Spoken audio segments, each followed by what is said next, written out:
અમરેલી ખાતે જાફરાબાદ તાલુકામાં આફત રૂપે માવઠો વરસી રહ્યો છે। મોટા માણસા ગામે ધોધમાર વરસાદથી બજારોમાં પાણી ફરી વળ્યા છે। ટીંબી માર્ગે નાડું ધોવાતા બાઇક પાણીમાં ખાબકી હોવાની ઘટના બની હતી। સ્થાનિક લોકોએ બે મુસાફરોને બચાવ્યા। સાથે સાથે રૂપેણ નદી બંને કાંઠે વહેતી હોય તેવા દ્રશ્યો સામે આવ્યા છે। ખેડૂતોમાં અત્યારે ચિંતાનો માહોલ જોવા મળ્યો છે।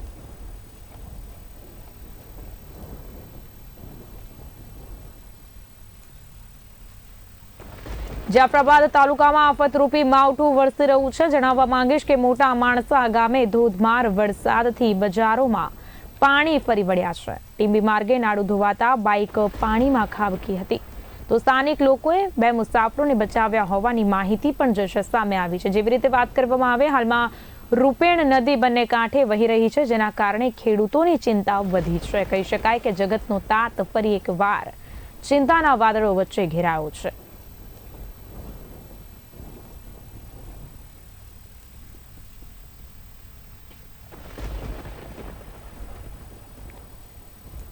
સ્થાનિક લોકોએ સમગ્ર ઘટનાને પગલે બે મુસાફરોને બચાવ્યા હતા। પાણીના વહેણમાં બાઇક ખાબકી હોવાના દ્રશ્યો અત્યારે સ્ક્રીન પર જોઈ શકાય છે। રૂપેણ નદી જે છે બંને કાંઠે વહી રહી છે। જાફરાબાદ તાલુકામાં આફતરૂપ માવઠો જે છે વરસી રહ્યો છે। મોટા માણસા ગામે ધોધમાર વરસાદના કારણે બજારોમાં પાણી ફરી વળ્યા હતા।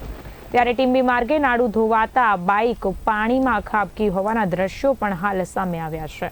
મહામુસીબતે બે મુસાફરોને સ્થાનિકો દ્વારા બચાવવામાં આવ્યા હતા।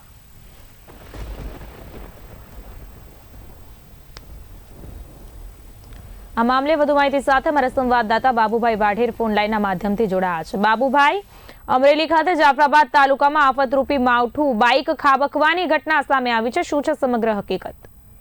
જી, બે બાઇક સવાર પસાર થઈ રહ્યા હતા તે સમયે પાણી કોઝવે પર હતું અને તે મોટરસાયકલ પરથી પડી જતા જોકે તેઓ લોકોને બચાવી લેવાયા છે અને હાલ વરસાદ પણ ધીમો થઈ ગયેલો છે। જે બાઇક સવાર હતા બાબુજી ઇજાગ્રસ્ત થયા છે કે કેમ, શું માહિતી છે હાલ? જી, જે બાઇક ખાબકી હતી તેના જે સવારો હતા તે ઇજાગ્રસ્ત થયા છે કે કેમ? સામાન્ય ઈજા પહોંચી હતી, તેને સારવાર પણ આપી દેવામાં આવી છે અને અત્યારે તે વ્યવસ્થિત છે। બહુ વધારે પડતું લાગેલું ન હતું તેઓ। જી બાબુજી, અમારી સાથે જોડાવા બદલ આપનો આભાર। જાફરાબાદ તાલુકામાં આફતરૂપી માવઠું, મોટા માણસા ગામે ધોધમાર વરસાદના કારણે બજારોમાં પાણી ફરી વળ્યા છે। એક બાઇક પાણીમાં ખાબકી હોવાની ઘટના પણ સામે આવી।